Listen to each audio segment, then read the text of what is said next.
First he was Bharata Raja, then Bharata Raja Rishi, then Bharata Deer, now Bharata Brahmana. There was a great Brahmin in Angiras Gotram. He had two wives. His elder wife had 9 sons. His younger wife had 1 son and 1 daughter. This Bharata was born as the only son of that younger wife. So an Angirasa Brahmana, name not mentioned, he had 2 wives. Elder wife has 9 sons. Younger wife, 1 son, 1 daughter. Bharata was born as that son. In that birth, he started meditating on Bhagavan right from birth, and his Bhakti Yoga had attained perfection by now. He is entitled for liberation at the end of that birth. That Vidya, Brahma Vidya has been completed now. Bhagavatha karma bandha vidvamsana shravana smarana guna vivarana charana aravinda yugalam manasa vidatatmanaha. Incessantly he started meditation on Bhagavan, and even if he opens his eyes, the thumb-sized form of Bhagavan appears in front of his nose, which is called Darshana Samanakaram. The Brahma Vidya has attained perfection. He is entitled for liberation. Now Bharata thought, I have attained this much perfection after 3 births. Now, from this point, I should avoid all hindrances, because we play that game of snake and ladders. Just when we go up in a ladder, some snake will bite us and push us down. I should not give way to those snakes hereafter. So, pratigatam ashankamanaha bhagavad anugrahena anusmritasva purva janmavalihi. Often he thought of his previous births. No. When I was a Raja Rishi, I caught sight of a deer and all problems cropped up from that point. No. That's why Atmanam Unmatta, he showed up himself as a mentally challenged person to others. Jada, he showed up himself as a lazy person. Andha, as a blind person. Badira, as a deaf person. Swarupena darshayamasa lokasya. He wanted to avoid all hindrances. Not only that, when his father, great Vedic scholar, he taught him Vedas. Chant Vedas, starting from the first verse, Om Agni Mile Purohitam. Bharata was silent, deaf, blind, dumb. Agni Mile Purohitam, tell me. He was silent. Father was shocked. I am teaching him Vedas. This child is not repeating. His father was shocked. But Bharata's intention was different. He had already learnt Vedas when he was a king. He need not learn again. And his concern was, if I start reciting Vedas, then I may be carried away by any other thing. I may forget Bhagavan. I am meditating on Bhagavan. I am happy. I know Vedas. It's in my memory. So he is not repeating. His father was shocked. Father tried a lot to teach Vedas, but in vain. His parents passed away with time, because my son is not learning Vedas, then how will he survive? Without Vedic knowledge, how can he survive? With this worry itself, his parents passed away. He had his brothers. Brothers were not ready to feed him. They named him Jada Bharata. He is Jada, means lazy person. He is not mere Bharata. He is Jada Bharata, lazy person. We won't feed him. They sent him out. Now this Bharata, he did not commit suicide, because he knew it's Bhagavan's wish. He has given us certain lifespan to live with this body. We should not go against the wish of Bhagavan. As per our karma, whatever lifespan is assigned for us, we have to live in this body. So Bharata, to echo out his living, worked in paddy fields, and yet whatever the owners gave, it may be broken rice, it may be brawn, or it may be oil cake, or even fodder, whatever they gave, Bharata ate it happily. He wore only dirty clothes. He would lie on the floor. In this stage, there was one Kali Upasaka. That devotee of Kali wanted to give Narabali to Kali, seeking progeny. Narabali means sacrificing a human life to their favorite deity. That Kali Upasaka chose this Bharata, because Bharata would be well built. He appeared very fat and well built. So I can sacrifice this life. He took Jada Bharata to Kali and tried to chop off his head as Narabali. But Kali got shocked and angry. Oh, he is a great Bhagavata, great devotee. How dare you sacrifice him as Narabali to me and incur sin? No. Kali appeared from that deity form Vigraham, and she chopped off the head of that Kali Upasaka. Shuka Brahman says, Evamevatu mahadabicharati kramaha karsnyena atmani palati. What can you understand from this charitram? Kali Upasaka tried to kill Jada Bharata. Kali killed that Upasaka himself. What does this teach you? If you try to inflict harm to great devotees, you can't inflict harm to them, but what you try to inflict on them, that same thing will come back to you. Bhagavan will punish you. We say ball thrown at the wall, it will come back to you. Every action has an equal and opposite reaction. Newton's third law. So if you try to inflict harm on any great devotees, the same thing will be returned to you from Bhagavan. But those devotees will not get affected by all these things. Now we go to the 10th chapter of the 5th canto. This is the most important part of Jadabharata's life. There was a king by name Rahugana. He was ruling Sindhu Sauvira kingdom. Sindhu Sauvira king Rahugana, he wanted to meet Kapila Rishi to get Upadesham about Atma, the self, Jivatma. He wanted to know about the individual soul. He wanted to get Upadesham teachings from Kapila. For that he summoned his servants. Please carry me in a palanquin to the place of Kapila's ashram. But the commander of the king observed that there were only 3 servants to carry the palanquin. 4 people are needed. Where can we find the 4th person?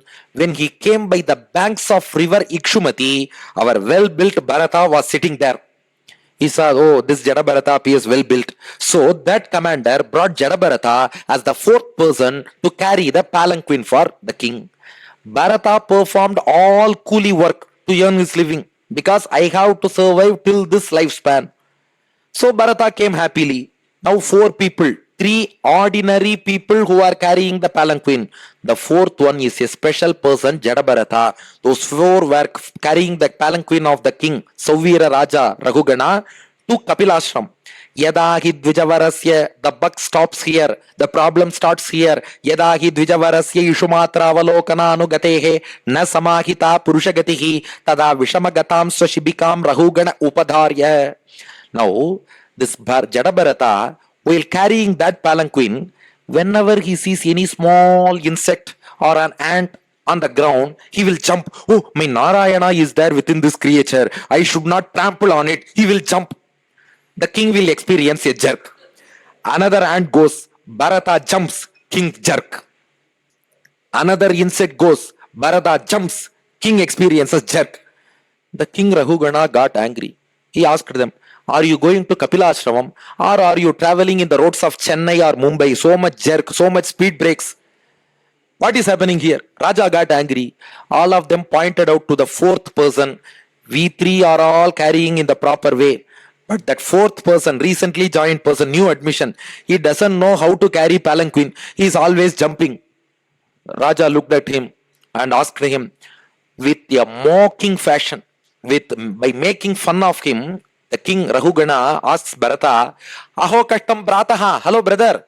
Vyaktamuru Parishrantaha, you appear very tired. Dirgam Advanam, you have walked a long distance. These are all mockery, because he didn't walk long distance. He is not appearing so tired. But Raja says, Uru Parishrantaha, you appear so tired. Dirgham Advanam, you have walked a long distance. Eka Eva Vuhivan, you are carrying this palanquin as the lone carrier. You don't have anybody else to help you. You are carrying the palanquin alone. Suchiram Nati Pivaha na Sanghana Nangaha. You are very old. You are very thin as well. He is well built. He is young. But Raja makes fun of him. You are very old. You are very thin. You are carrying alone. You have walked a long distance. So you are very tired. Oh brother, what are you doing? This is called ironical description. In Sanskrit they say Viparita Lakshana. Vriksha means Vriksha. Mahavriksha means cactus. Cactus, Kalli, which is not useful for anything. It is called Mahavriksha. In Tamil we say Nalla Pambu. Nalla Pambu means evil snake. Evil poisonous snake. It is called Nalla Pambu. Similarly, this is Viparita Lakshana. This is ironical description. You appear so tired. You are very old. You are very thin. That's why you are tired. That's why you are jumping. King asked him. But Bharata answers in the sarcastic manner itself. Bharata gives reply. I am Jano Nama Chalan Prithvivyam. O king, I didn't carry the palanquin. I didn't carry the palanquin. Yes, Bharata says, I am Jano Nama Chalan Prithvivyam. Yaf Parthiva Parthiva Kasya Hetoho तस्यापि चांग्रियोर अधिगुल्फजंग जानूरु मध्योर शिरोधरांसाः अंसेधि दार्वी शिबिका च यस्यां सवीर राजेति अपदेश आस्ते यस्मिन् भवान् रूढ निजाभिमानः राजास्मि सिन्धुष्विति दुर्मदान्तः. I am not carrying you. Earth is carrying the feet are carrying the knees are carrying the body is carrying the shoulders are carrying the wooden logs are carrying the palanquin is carrying the king. I am not carrying you. Then who are you? He asked. Earth is carrying the feet are carrying the knees are carrying the body is carrying the shoulders are carrying the logs are carrying the palanquin is carrying the king. Then who are you? I am Atma. I am not the body. I am the soul. Tvayoditam vyaktam avipralabdham vartus same syat yadi veera bharaha gantur yadi syat adhigamya madhva piveti rashau na vidam pravadaha. I am Atma. I am neither tall nor short. Can you say the individual soul Jivatma? It is tall or short? Neither tall nor short. Neither stout nor slim. Neither black nor white. Neither old nor young. All souls are atomic, full of knowledge, full of bliss, and all souls are subservient to Bhagavan. This identity does not change. Quantitatively, we may be different individual souls. Quantitatively, they are many, but qualitatively, all are one. Because all Jivatmas are Anumatram atomic. All Jivatmas are the embodiment of knowledge. All Jivatmas are the personification of bliss. All Jivatmas are subservient to Shriyapati Sriman Narayana. This identity is common for all. So, all are same. But you are sitting up. I am standing down. The reason is our karma. Though the essential nature of all Jivatmas are same, our karma is different. Swaswamya bhavo dhruva idya yatra tarhyuchyate so vidikritya yogaha. You have done some punyam, so you are seated as a king. I have done some papam, so I am standing as your servant. So, karma creates all these differences. Seeing the essential nature of Jivatma, there is no difference between any Jivatma. All are qualitatively one and the same. The king got down from the palanquin, fell at the feet of Jadabharata. You are Kapila Muni, please teach me further, he said. Jadabharata told him, I am not Kapila Muni. I am Bharata. He narrated all his previous births. My story is different. If you want to know about Jivatma, I will teach you. The 5th canto, 12th chapter, Bharata says, what is Jivatma?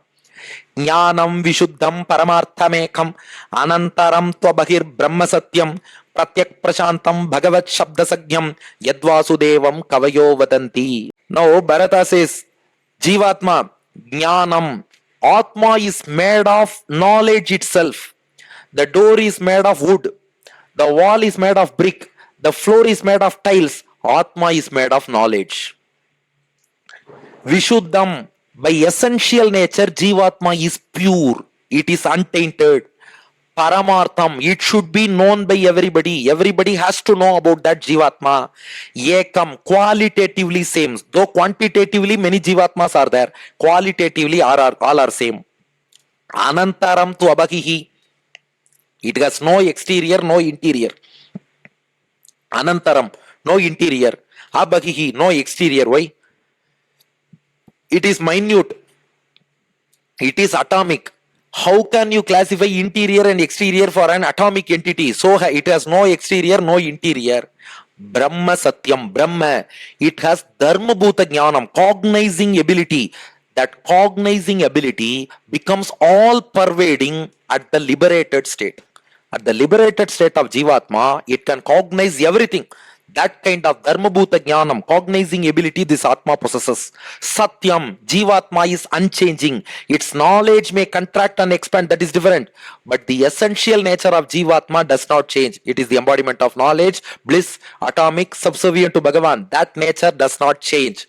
Pratyak Prashantam, it is self-revealing. Atma shows it to us directly because another person need not tell us that we are alive. Even if we are admitted to hospital, we will ask the doctor, is my heart all right? Is my brain all right? We will ask. But will we ask the doctor, am I alive? Nobody will ask the doctor, am I alive? Because we all know that we are alive. That is Pratyak Prashantam. That's the feeling of I. If I am able to deduce that I am existing, nobody else needs to tell that to me. So Pratyak Prashantam shows itself. Bhagavat Shabda Sagyam Yat Vasudevam Kavayo Vadanti. This is the most important. This Jivatma is called Bhagavan Vasudeva. What? Yes. So far, all okay. It is made of knowledge. It is pure. It has to be known. It is qualitatively same, though quantitatively many. And then no exterior, no interior because atomic. Brahma, all pervading, Dharmabhuta Jnanam, cognizing ability. Satyam, unchanging. Pratyak Prashantam, self revealing. Ninth and last one, Bhagavat Shabda Sagyam Yat Vasudevam. It is Bhagavan Vasudeva. Is this Jivatma Bhagavan Vasudeva? Shruta Prakashikacharya, the Sishya of Nadadu Rammal, has written commentary to Bhagavata Puranam. It is called Shukapakshiyam. Nadadu Rammal Sishya, Kurattalvan's great grandson. You all know Kurattalvan, Kuresha, the Sishya of Ramanuja. His great grandson, Shruta Prakashikacharya, Sudarshana Suri. He has composed a commentary for Bhagavatam. It is called Shukapakshiyam. And 4 centuries before, Veera Raghavacharya composed one Vyakhyanam for Bhagavatam. It is called Bhagavata Chandra Chandrika. Those two great scholars, those two great Mahans, great souls, have clarified this point. How can you call Jivatma as Vasudeva, Bhagavan Vasudeva? Bhagavan Vasudeva is Lord alone. If every Jivatma is called Bhagavan Vasudeva, already many people are proclaiming self-proclaimed gods. Godmen are already there. Now you say Bhagavad Vasudevam, Jivatma is Bhagavan. Okay, I am God, everybody will say.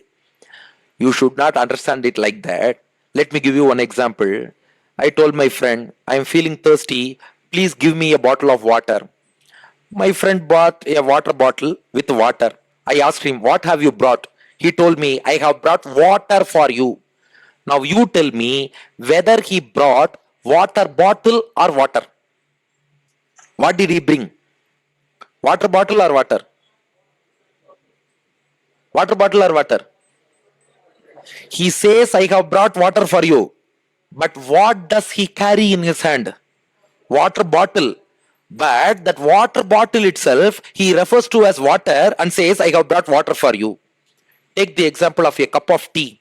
If you go to somebody's house, they will say, I will bring you tea. But he will bring a cup of tea. But he will say, take this tea. Here they will give you a tumbler of coffee and say, this is coffee. How can a tumbler become coffee? How can a cup become tea? How can a bottle be called as water? Because since water is inside that water bottle itself can be called as water. Since tea is within that cup itself can be called as tea. Since coffee is within that tumbler itself can be called as coffee. Similarly, since Paramatma is within this Jivatma can be called as Paramatma itself. But for that matter, will cup and tea become one and the same?